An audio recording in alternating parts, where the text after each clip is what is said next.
Hello and welcome to another Sprues and Brews unboxing.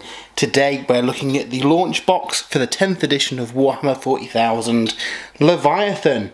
So first of all, I want to say a massive thanks to Games Workshop for sending us Leviathan for free a little bit earlier to unbox and take a look at. In this video we're going to be looking at everything that comes in the box, checking out all the sprues, seeing how the kits go together, and then having a bit of a showcase of the completed models in here too. But yeah, this is the unboxing of Leviathan and I am super excited. We saw the models for these at Warhammer Fest recently, and I can't wait to have a look at the models in person, build them up and get some paint on them. So before we crack it open, let's turn it over, and it is a big heavy box, and see what is inside. So first of all, this box is going to retail at £150, so slightly more than the Indomitus box, but less than the Horus Heresy Age of Darkness box that came out recently, and I think that's pretty good.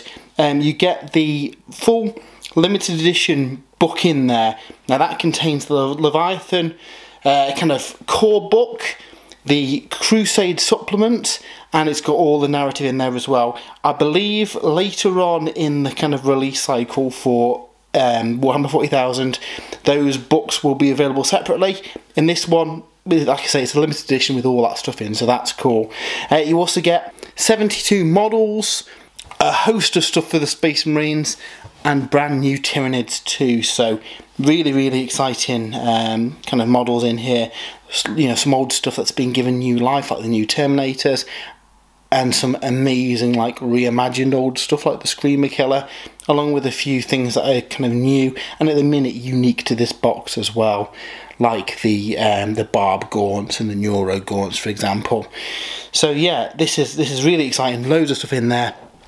So let's crack it open and have a look at what we get inside. So if you lift the lid on the box, as we have with a couple of these other boxes, you get a little divider just separating the fragile components so they don't damage each other. And yeah, a big old box filled to the brim with parts. So what we'll do is we'll move that out of the way and we'll have a look at them in turn. So this looks like it's parts for the big thing that I forget the name of it off the top of my head. Kind of looks a bit like a venom crawler, and it eats psychers and turns them into dust that it then kind of like forces out into the atmosphere through the kind of pipes on its back. Really cool. Now you'll notice that there's a lot of kind of push points on here. All these models are push fit kits, so yeah, technically you won't need any glue for them. Some parts you might want to glue a little bit just to hold, but yeah, I found that Games Workshop push fit kits go from strength to strength. So yeah, so he's really cool. We've also got the big Tyranid sprue. This looks like it's got the Neuro Tyrant and the Screamer Killer on it at first glance, along with the little kind of bodyguards for the Neuro Tyrant. And again, these are very nice kits. One thing that is interesting about this, most of the stuff is on its own unique sprue. There's very few parts that are on a combined sprue. As we'll see in a bit and in the other videos, I think most of these boxes are going to make up new start collecting boxes, combat patrol boxes even, for the Space Marines and Tyranids. And I believe that everything in here is going to be available separately if this does sell out. Now, Games Workshop has said they've made more copies of this than any other thing they've ever created, so hopefully you will be able to get one if you want one. You know, they've learned from Indomitus where there wasn't enough copies out there, so I suspect this one you will be able to find in the shops, but just in case you can't or you're a little bit late to the party, all this stuff is going to be available separately, so that's really good as well. So that's the Neuro Tyrant and the Screamer Killer, which I cannot wait to build up. We have got Space Marine Dreadnought. So this is like a reimagining of the classic Dreadnought with the las cannons and rocket launcher, just given a Primaris twist in the kind of Redemptor body. And yeah, really nice. Again, there's a push fit kit as well. It looks really good. Again, I don't know if these will be available as separate multi-part kits. I suspect all this stuff will be available as push-fit kits later on, and like I said, I've got no issues with push-fit kits. In some ways they're easier to build and maintain than other ones. Yes, you lose out on the posability and customization, but Games Workshop were saying during the Warhammer Fest previews that they wanted to kind of like maximise models over options, and I think that's a good thing. So that is the Dreadnought. We have got the Leapers, I believe, on this sprue.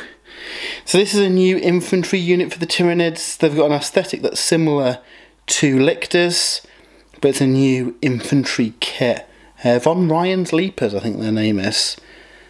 And yeah, these are super nice. I'm looking forward to painting these up.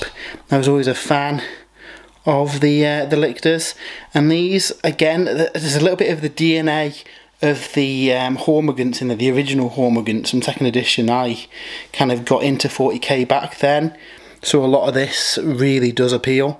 So they're very nice. We get 2 sprues of Termagants, it seems.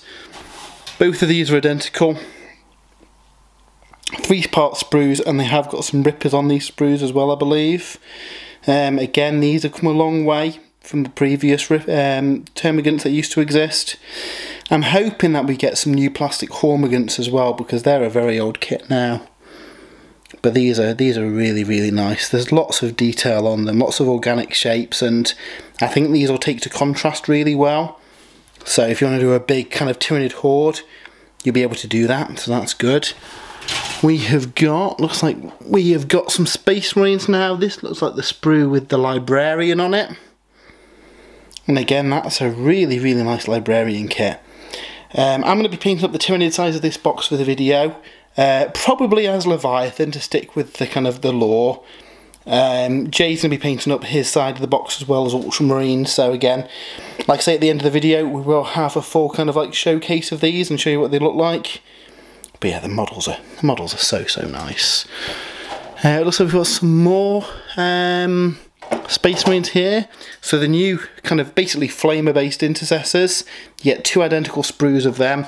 There's a couple of options on the sprue here to basically you could build them as 2 5-man squads or 1 10-man squad with a few different parts, so you've not got, you know, 2 sergeants in there, which is a nice touch.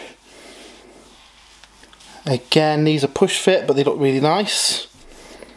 So yeah, looking forward to painting some of these. I'm tempted when I pick up my own copy of this box to paint the contents of the Space Marine half as Dark Angels. There's lots of First Company stuff in here that I think could look really good in bone armour. So then we get a joint sprue that has got combination of characters on there for the Space Marines and the Tyranids. The Tyranid half of the box has got the Tyrant Prime with his wings. I'm really hoping that this kit gets some Shrikes to go alongside him at some point. And then it looks like we've got the Terminator Captain on the other side of the sprue. Again, really nice kit. I really do like that. I think it looks cool. So yeah, so that is that set. We then have what looks like the Terminator sprue. So again, push fit kit. This isn't a multi-part Terminator set yet, but it looks very good. They're obviously a lot more kind of upscaled than the previous Terminators. Yeah, really, really cool. Again, they look really good as Deathwing, and as we've seen a bit, there's a transfer sheet, so you'll be able to paint this up as, you know, whichever chapter you want. So the box paint up as Ultramarines. There's no moulded details on here for the chapter, so you can go whichever kind of chapter's your choice, so that's a nice touch. Next up we get the other unique sprue. Like I say, most of them are kind of separate parts, and that suggests the ones that are on their own frames will be push fit kits that are released later on. This however contains, I believe, the Lieutenant and the new Stern Guard veterans as well. So pretty cool kit. Lots of detail on these. Again, these are push fit, and I think at the minute this sprue will probably be exclusive to the box, as I suspect will be the Tyranid Command sprue with the Neuro Tyrant and the Screamer Killer. Just looking at the makeup of the box, and then some of the other kits will then end up in combat patrols probably, but I'm sure there'll be ways of buying all these separately. So, you know, that's, I guess, reassuring if anyone does miss out on it. But again, hopefully there's a lot of stock of this available so people can get it. So yes, that's really nice. And then the final sprue in the box is the rest of the Tyranids. This has the new Barb Gaunts and Neurogaunts, I think they're called. So basically the kind of artillery beasts. They're not biovores, they're a smaller life form than that, but they serve a similar purpose, and they're kind of like a short range offensive unit. And then you've got the Neurothropes, who basically extend the hive mind. So I think they'll act as a bit of a synapse relay, and they're quite kind of little and scuttly compared to the other Tyranids in the box. Again, really, really nice kits, really nice detail on them, and looking forward to painting them up because they look amazing. So that is all the models in the box, but that is, you know, by far not all the contents. If we take this another sheet off there, we get to the paper components, so we'll just pull that out for the time being. We'll come back to that. But under here, we get bases for everything in the box. Along with the bigger bases on this side, we also get a deck of cards. So what we're going to do is just open this up and have a look what is in this card deck. So if you've played any Tempest of War missions, this is very similar to what this kind of set of cards represents. And these are kind of the default match play cards for this edition. So in the core book you do get just a generic kind of mission. Obviously there's a lot of Crusade content in there, but for match play games you use these cards in order to generate your missions. So if we open them up and take them out, you can see there's a lot of cards representing different deployment maps. And then we get a number of gambits. Gambits are basically kind of Hail Mary objectives that you can basically choose to do and forsake your main mission in turn. So there's enough of these for both players, and we'll have a quick look at the gambits because there's only a few of them. So basically, proceed as planned means you don't do a gambit. Orbital strike coordinates. So at the end of your 5th turn, if one or more units from your army that are not battle shocked are wholly within 9 inches of a quarter, you roll 2d6, add 1 to the result for every other quarter.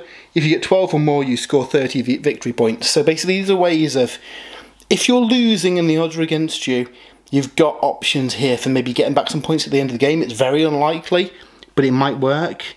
Emergency evacuation. So determine evacuation target. Your evacuation target will be equal to half the number of units from your army that are on the battlefield at the end of the battle, including units embarked on transport units.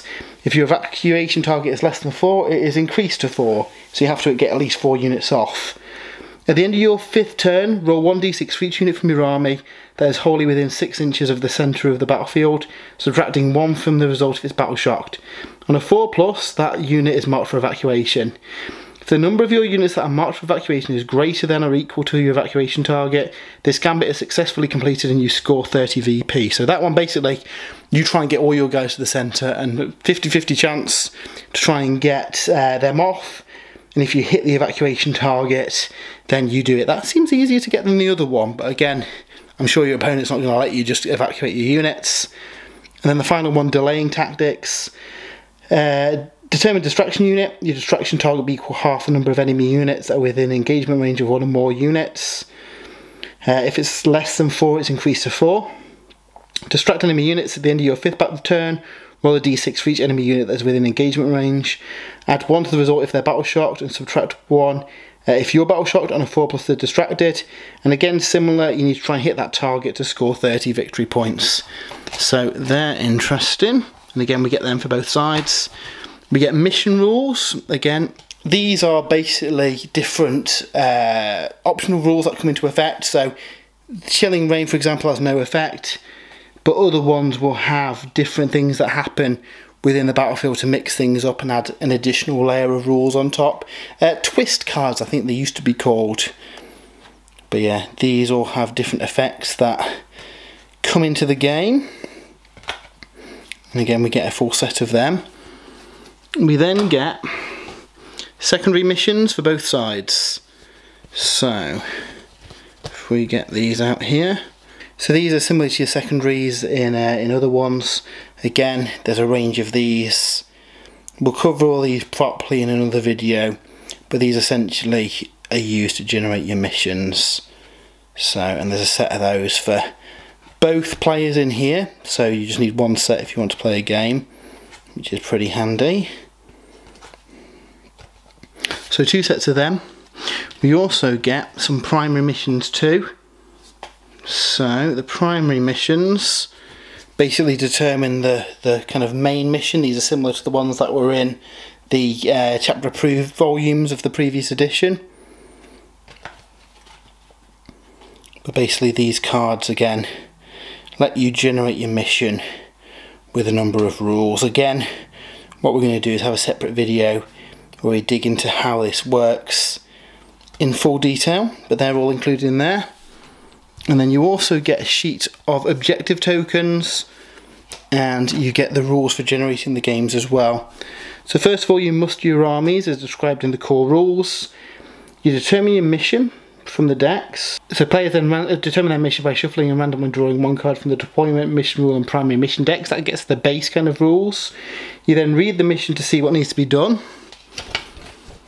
You then place your objective marker, create the battlefield, and determine who's the attacker and the defender.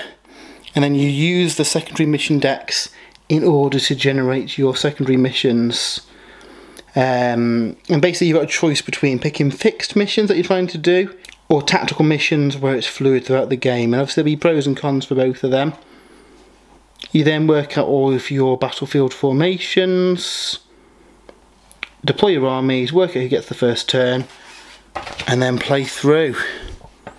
So what you can do is similar to Tempest of War as well.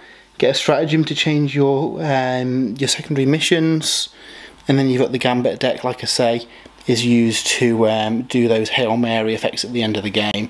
So yeah, it gives you opportunity to maybe come back from a loss. So that's very cool. We get that in the box. And then finally all the printed materials in a nice little strip with a seal on it. So we'll pull all those out of there now. So the cool thing about the Leviathan book that comes in the Leviathan box is that it's not just the core rules. It's quite cool what they've done here, where we get the usual kind of like background and lore and hobby material that you tend to get in all these big kind of hardback kind of core books.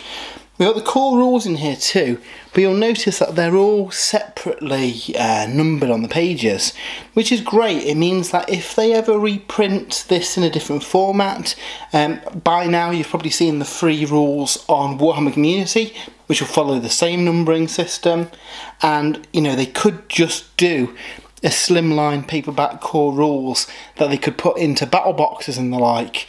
The fact that all the numbering is the same in its own little section means that if there's any FAQs or changes, and even for looking up rules, queries and things, everybody's rule book's going to have the same numbering, so that's a really cool touch. We also get the combat patrol rules in here, so that's a new play mode where basically you just pick up a combat patrol box and you can use those forces, and we'll have more on that later in June as we kind of work through the 10th edition release schedule. Now what is kind of unique to this book is that you get the Tyrannic War Crusade supplement in here for the first time. Now this is a book that's going to get released separately later on, probably following the Leviathan box. It wouldn't surprise me if it comes out alongside the Space Marine and Tyranid codexes later on in the year, but you get it for the first time complete in this book. So really within this box, the book contains all the rules for match play, for combat patrol, and for narrative play with Crusade, which is really cool, plus all the lore and stuff. So we've got a full article on the rules over on spruesandbrews.com. I will kind of point out any of the highlights as we're going through, but it's not going to be a word for word read through the book, because you can read the rules yourself by now. What I will say for Crusade, I've got a separate video, so we're going to go into a bit of a deep dive in that in its own video, because I know a lot of people are just interested in Crusade, or people aren't interested in Crusade. So for this one and the article, I decided to put that as a separate post on the site. So, but yeah, let's have a look through here. As you can expect, the artwork is absolutely gorgeous within the book. Lots of pictures of armies and models and new and old artwork that returns. Games Workshop have always done a really good job at the kind of like presentation of these books. Even down to like here we see kind of a breakdown of the 3 ways to play this edition. Combat Patrol, which is like your, I guess, your first steps into 40k. Chapter Approved, which is your match play, and then Crusade, which is your narrative play. It's going to be interesting to see what they do from a match play point of view. Obviously we've got the cards that come in this box, which is the new way of generating missions, but I do wonder if they're going to you know, release different packs over the year. I assume this will be the replacement of you know, Chapter Approved, and instead of having a book every 6 months, we'll maybe have a new deck of cards. Again, at the time of filming this, I don't know the details of that, but it wouldn't surprise me if it's the case. I don't think I'd like to see them bring out you know, decks of cards for each race, because then it gets bogged down again. I quite like the simplicity that all players use that same, you know, deck of cards for the match play element. So yeah, obviously the first 200 pages or so of this book is all lore, background, information. If you're an existing 40k player, you know, you're going to be familiar with a lot of this, but even as an existing player, I always find that you read through this section and kind of again urged to start a new army. The hobby juices start flowing, and yeah, you end up picking up a new combat patrol and start a new army. Obviously for new players this is great because you can learn all about the 40k universe, and you know, 200 pages of lore is quite a hefty section of this book where we kind of explore the background, who's who, all the factions. In a little bit we get a nice bit where it goes through each of the different factions in turn, and you also see their combat patrols too, which is a nice way of newbies kind of getting into it. Now as you see, we go through the various kind of eras that we've had. The Indomitus Crusade started off with the Indomitus box. This does go all the way up to the you know, the return of Lionel Johnson and Vashtor's plan to create the Arks of Omen. So yeah, it's covers the whole lot. Now it looks like any future kind of Crusade supplements will cover the continuing narrative, and again we'll look at that in a bit more detail in the separate Crusade article, but that Crusade supplement in the back of here has got a lot of the kind of current lore based on the Tyranid invasion that's currently going on. So we see here we've got a nice breakdown of all the factions, and then after each one you get an example of the combat patrol. And again, I think this is really so that new players can you know, they can see what they get in those intro boxes. They can you know, they use that to help judge what box they want to pick up. I know, like, getting into the game, I'd have loved to have something like this back in the day where, okay, you want to start, I don't know, orcs for example, and then get a shot of all the orcs that are in that that intro box. So I think for new players that would be really helpful. Combat Patrol, again, we'll touch on in the future, but essentially it lets you use, rather than building an army, you pick up a combat patrol and your army is the contents of that box. They have got unique rules that in some cases are a little bit different, but basically it lets all of those different combat patrol boxes be balanced against each other. So if you want to do, I don't know, maybe you're new to the game and you don't want to have to go out and buy a full kind of 2,000 point army, you can do with combat patrol, which is really, really nice. You know, you can just pick up one of those boxes and start playing straight away. So that is really nice to see. Even veterans who maybe want to dabble in, I don't know, you've always fancied doing Drakari, but you fancy maybe just picking up a combat patrol and being able to paint that up and then play some legal games with it. And then obviously later on you can pick up some more units and expand it into a legal army. I think it's a really, really good idea, and hopefully we see more combat patrols come out, obviously as other factions get released. Chaos Demons is a good example of that. It's a very corn heavy combat patrol, so you know, could get us each one in future. Now, keen-eyed will notice that the forces out of this box are in here. They contain a lot of the models from this Leviathan box, but they don't contain all of them. So if you think about 2 combat patrols are what, £95 each? Just those 2 boxes are more than the cost of this box. So if you have got kind of a craving to pick up the Tyranids or Space Marines, I mean, this is a good example here. In the combat patrol, which will be probably £95 when it gets released, you get a lot of stuff, but you don't get the Neurogaunts, you don't get the Carnifex, and you don't get the Neuro Tyrant. So, you know, that's quite a bit of stuff that's not included in here as well. Obviously in this box you're getting that, and the Space Marine Force, and you're getting this rule book, and you're getting the cards. So while all this is going to be available separately later on, you do get quite a bit of a discount getting it in one go, and hopefully, like we said at the start, the supply issues aren't too bad for this one.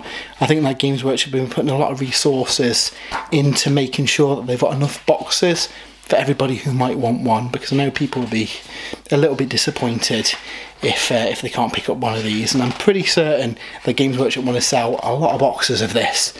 They're not intentionally causing scarcity here. You know, people who buy this box will probably end up buying an army, so yeah, they want to shift these, so don't worry, I think there will be lots of supplies.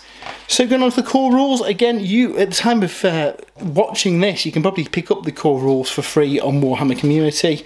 We've also got an article over on the site going over in quite some detail kind of how the new edition works, and I'd say there's not massive changes. It's still the same game, but some things are being simplified, but they're not simple, I guess is the mantra for this edition. So you'll see here the battle round has been condensed a little bit. There's no psychic phase anymore. Psychic powers are now kind of more passive abilities or weapons that you can use.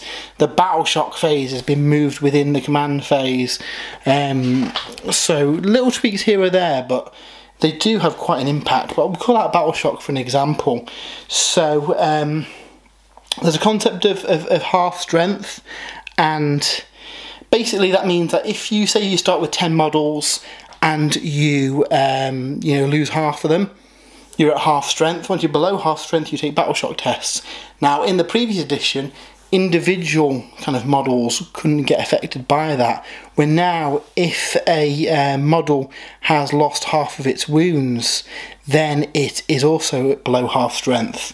So yeah, it's quite interesting that even individual models can suffer from battle shock now.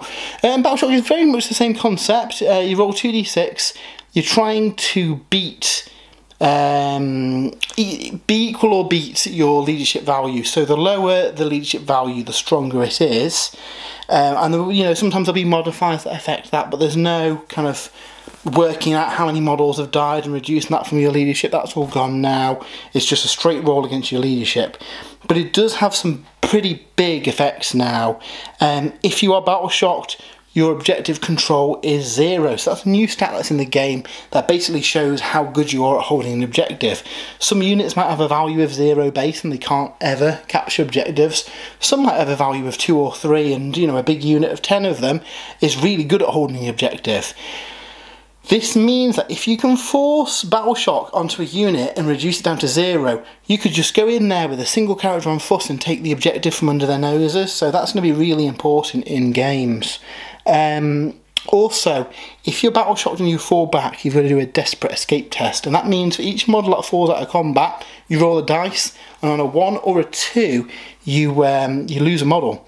So that's pretty big as well. And then the final one, battle shocked units cannot be affected by stratagem. So again, another massive one. So I think battle shock's going to be really, really important in this edition of the game. Another concept that's quite new as well is that characters can attach to units. So within their data sheet, the character will list what units they can attach to, and there'll be a range of different ones, and it means that certain characters can be attached to certain units, but it makes them quite more I guess sturdy than they used to be, because you've got to work your way through the unit before you can get to the character. Now there are some rules that interact with that, where you can I think precision shots it's called, where you can then target characters out of the units and allocate the hits. but generally speaking, you're going to have to work through that unit first before you can get to the characters. So again, another pretty big change there, really. Now, a lot of the stuff does work similar to how it used to in the previous game. Like I'm saying, they've not completely changed the way you know, combat works or shooting works, for example. There's a few little tweaks here or there. Most of the changes are kind of doing things like these, the weapon abilities. So where a lot of weapons had their own like special rules and stuff, there's now universal weapon abilities and some like universal special rules in there. So if you played Horus Heresy, similar kind of situation where a certain kind of keyword will do something. So for example, Twin Linked is back, and now that means that you re-roll wounds, which is pretty cool. Some of these, obviously, back in the day that was about re-rolling hits, so it'll take a little while kind of remembering these rules, but there's a lot less to remember here on these kind of 2 pages than there was in the previous editions of the game, certainly 7th edition, where there was lots of abilities and really needs to print out a cheat sheet to remember them. Most of this stuff you will pick up after a couple of games, so that's really good. One of the key ones is the heavy keyword. Rather than being kind of punitive in that you don't shoot as well if you move, it's the other way around. So generally things have got maybe a slightly worse ballistic skill, but if you've got a heavy weapon you stand still and you get +1 to hit. So quite a few little tweaks like that, and I think it's going to be interesting seeing how you know, everything interacts with that. Like if you play 40k, you're still going to know how to play this. You still want to read the rules because there are some subtle changes in here that do affect how the various kind of phases of the game work. But yeah, here's another example here. So Deep Strike, you tended to be on like unit profiles before, where now it's a rule, so they can be set up in reserves rather than the battlefield and kind of get around any of the restrictions on putting things into reserve. Equally, scouts can make a free move at the start of the game, so there's quite a few things that interact there. Now, one of the biggest changes to the game are stratagems. In the past, there was a big array of stratagems in the codexes, and often, a lot of the time, people would forget to use them, or be very kind of niche interactions where they'd kind of work. And games which have moved away from that, there's now only a handful of stratagems for each army, and more kind of core stratagems within the book. So there's old stuff returning, like command reroll, you can reroll the dice. Counter-offensive, you can fight out a sequence. There's also some new stuff as well, like Epic Challenge. So we mentioned earlier that attached units can kind of take the wounds on their bodyguard first before you hit the character. Epic Challenge allows one of your heroes to kind of punch his way through that bodyguard unit and fight the character itself, which again is quite fitting. You can imagine, I don't know, Abaddon fighting his way through to Gulliman, because, you know, he doesn't want to fight the grunts, he wants to fight the big guy.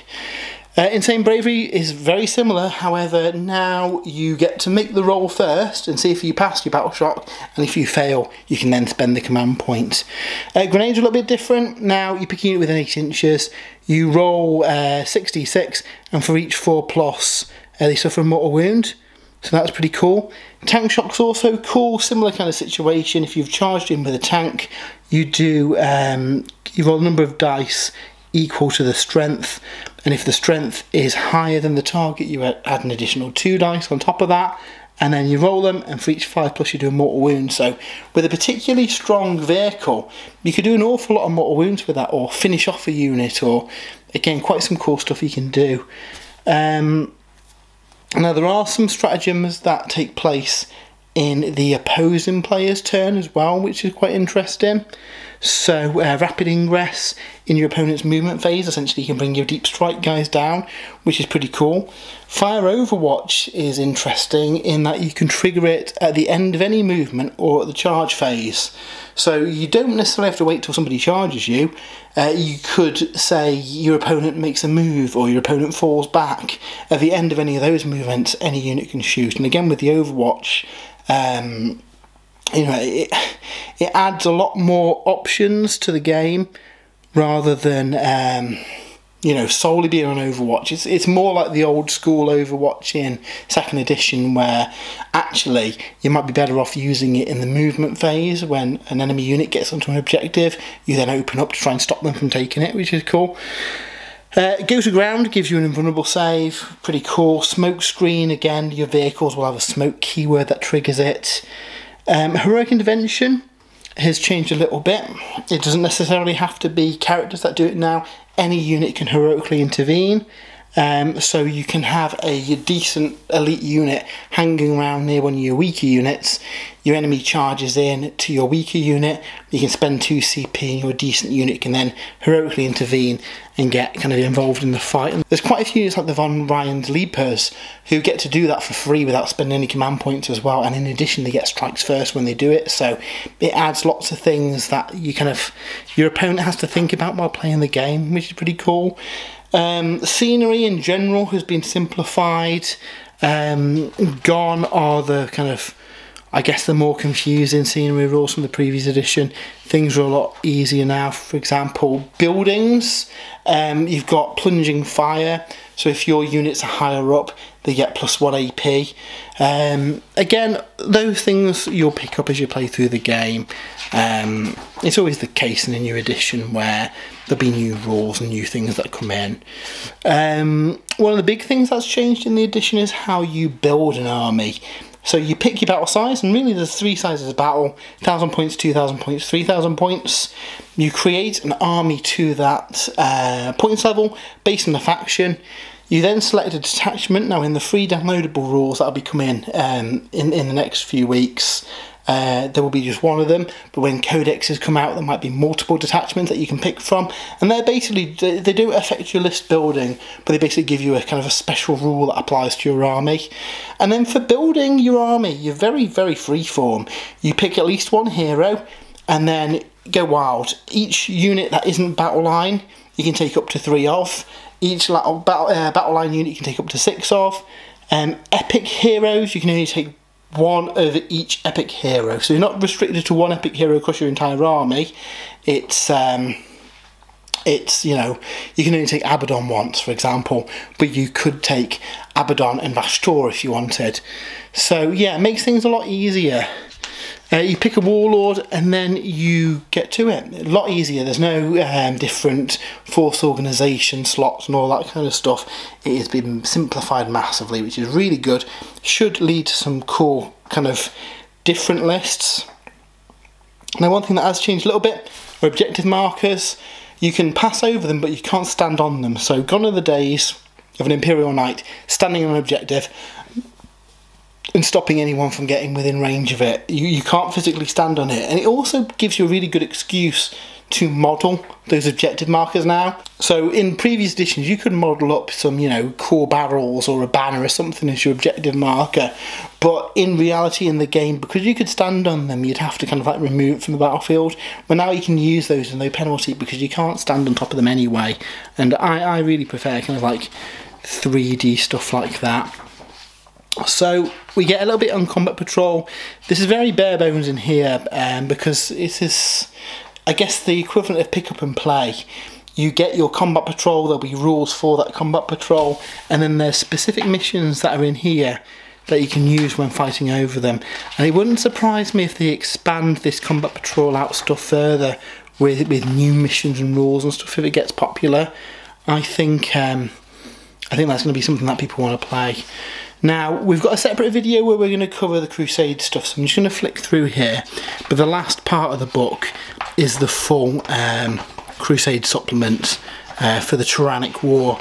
So this is going to be available separately if you don't pick up this box, but obviously if you do, you've got the advantage of having that Tyrannic War book within this big book. And basically this is the Crusade supplement, so we get loads and loads of narrative about the current kind of timeline of the current fight. And this does excite me that, you know, maybe every couple of months we get a new one of these books and we see another fight elsewhere in the galaxy. And the kind of lore development that you normally get at the end of an edition, hopefully we see within these kind of Crusade supplements. So yeah, like I say, watch our Crusade video if you do want to see the full details of this, because there are quite a few changes from the previous one, and they are for the better, and it looks a load of fun. But yeah, I just wanted to have a quick flick through the full Leviathan book, because there's a lot to dig your teeth into, even if you have already read the core rules. I think there's a lot of stuff here that people will enjoy playing through, and again, you've got lots of options on playing lots of different types of games in here as well. So yeah, that's really good to see, and I'm looking forward to seeing what kind of stuff comes out in future. In here we get a nice little card. I'm not going to show the back of it because there's some unique codes and stuff on there, but basically with this, in fact if I hide this now and do it that way, basically you can register the results of your battles on a website. There's a unique code and QR code on the back of it. You put in your game results and you have the chance of winning every Space Marine or Tyranid release for the rest of the year. So that's pretty cool. All the stuff that's going to come alongside the new codexes, you can win by sharing your game results. So that's pretty fun.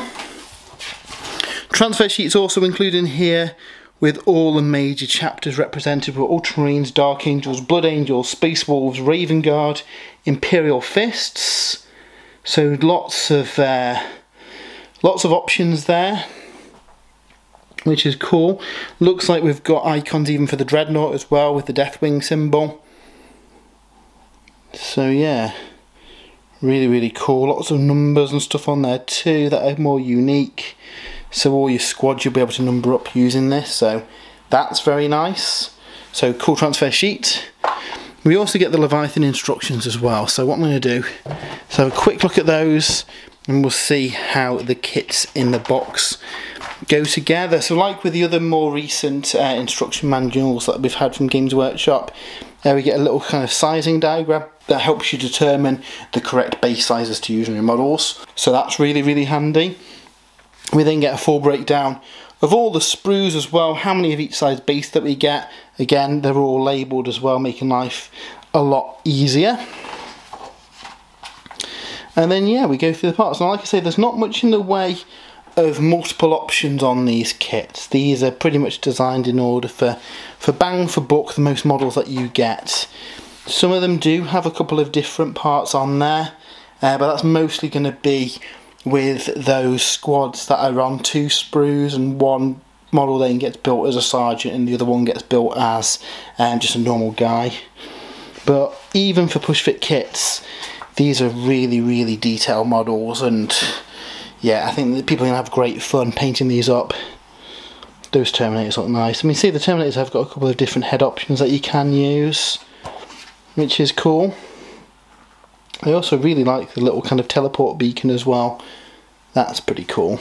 We've then got the Infernus squad. So again, like on this one, we've got a couple that can be built differently than all the others are 2.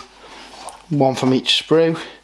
The Dreadnought looks fairly easy to build, and I think it's probably going to have a little bit of posability. The fact that the arms kind of twist in. So even though it's a push fit kit, it looks like it's going to be pretty good.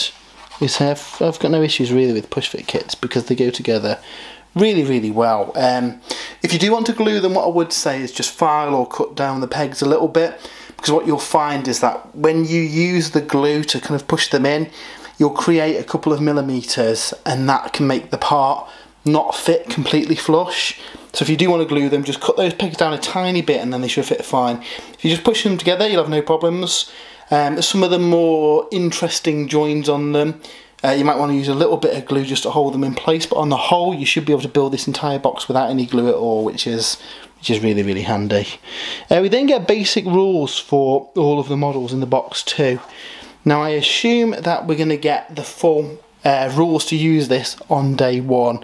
I believe every army in the game gets its index cards available to download online, and apparently all the faction ones will be able to be bought as well. So while you do get kind of basic rules here, I believe that by the time this comes out, all those rules will be available too. So check them out, and that's the Space Marine side painted up. We then have my favourite side of the box, the Tyranids. Again, these look absolutely gorgeous. think these ones will probably be a little bit fiddlier to build compared to the Space Marines, but they're going to be well worth the effort because, yeah, they're absolutely gorgeous kits. That Screamer Killer in particular, I can't wait to build and paint because it looks an absolute beauty. And then, yeah, like with the Space Marines, we then go through the rest of the kit, making sure that we build them all up. They're going to be fairly simple to build. Like I say, there's not much stuff that's on shared sprues for this one, so it's going to be more obvious which part sits where, which is good compared to some of the old kind of launch boxes I've done in the past, where parts have been split. You know, all the parts have been shared across multiple sprues. These have definitely been built in mind of maybe selling those kits separately, so that really helps. And obviously going to be able to make a couple of Ripper swarms using the spare Rippers on the bases. And then, yeah, these things look really, really cool. And again, only a couple of parts per model, so they're not going to be too difficult to build. And then this big, beautiful thing too, the Psychophage, the big Psyker Eater, looks ridiculously good. And then again, just like with the Space Marines, we do get kind of basic rules in the back of this, but you will want to check out those index cards for the full rules. So yeah, that is a look at the contents of the new Leviathan box. What we're going to do now is jump into the future and have a look at the models themselves. So here's a look at some of the miniatures from the box. I'm starting with the big gribbly monster from the Tyranid side of the box. This is obviously a new creature, Psycho something I think it's called, Psychophagus, something like that. And basically it is a big gribbly monster that eats Psychers, and then it kind of turns them into these spores that it sends out of the chimneys on its back, and they have beneficial effects on nearby units. Off the top of my head, I think it gives feel no pain to nearby Tyranid units if they stand next to it. So really, really cool model. And again, it's only got a few parts, this model, and it looks, you know, really impressive for a push fit kit. So yeah, really, really like this one. So the Screamer Killer is a classic model that gamers of a certain vintage will remember from back in the 90s, and yeah, it's not dated great, but I don't know, I've got a bit of a nostalgic charm for it. But the new Screamer Killer that comes in the Leviathan box is absolutely phenomenal.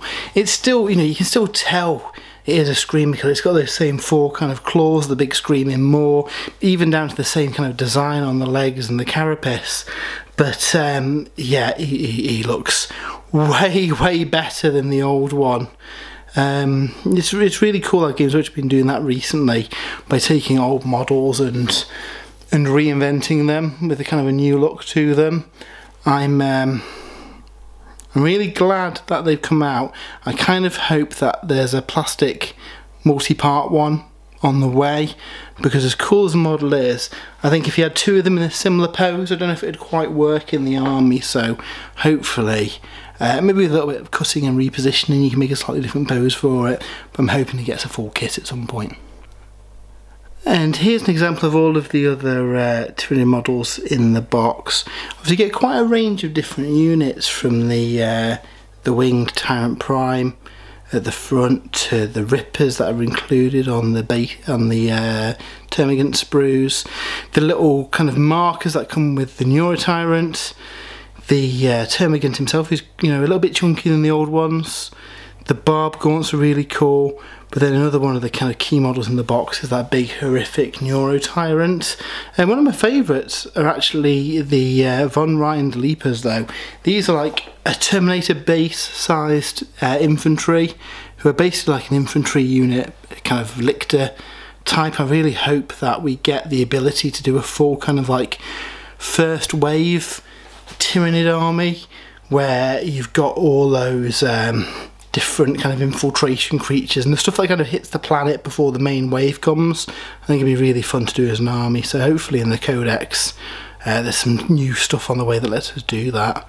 But yeah, these are very nearly done. I wanted to show off them what the models look like. There's a few more edge highlights and details I need to go back and add, but I wanted to do a quick and easy Leviathan scheme If people do want to know the colour scheme I've used for these, I'll put an article on the website. They were quite easy to do. There's a lot of contrast, there's a lot of dry brushing involved in these because I had a lot of models to get done in a short amount of time. So yeah, I will be adding to these, and as the edition goes on, hopefully I'll be able to kind of build these into a full 2,000 point Tyranid army. So the Space Marines get a big centrepiece model themselves with the Ballistus Dreadnought. This is like a Redemptor Dreadnought kitted out for shooting things with massive guns, and again, gamers of a certain vintage will recognise this is pretty much a reinvention of the old classic Dreadnought with las cannons and missile launchers. They've taken that, they've put it onto the kind of Redemptor chassis, and again, this is an impressive model from a build standpoint as well, being a multi-part kind of a push-fit kit. You wouldn't know, next to some of the other kind of multi-part Redemptors, it looks just as good. So Jay's been painting up the Space Marine half of the box for his Ultramarines army, and yeah, he's very nearly done on these two, but we want to show off the models and kind of what they look like in the flesh. And gotta say, the Dreadnought is up there with my favourites from the Space Marine half of the box. And here's the rest of the Space Marines, or one of each unit anyway, just to give you an idea of what the models look like. The Terminators in particular look really, really good. I'm very tempted to pick up this box myself and do a Deathwing army for my Dark Angels, because I think they look really, really good. The characters are suitably impressive too, from the Terminator captain to the new lieutenant, who's a bit of a kind of Tyrannic War veteran. I really like the Biologist. From a gameplay point of view, he's odd because he can't actually attach to any unit in the box. You want to give him a Gravis unit he can go with, but he looks really cool. And equally, that new Librarian looks phenomenal too. For push-fit kits as well, the Stern Guard look really, really good.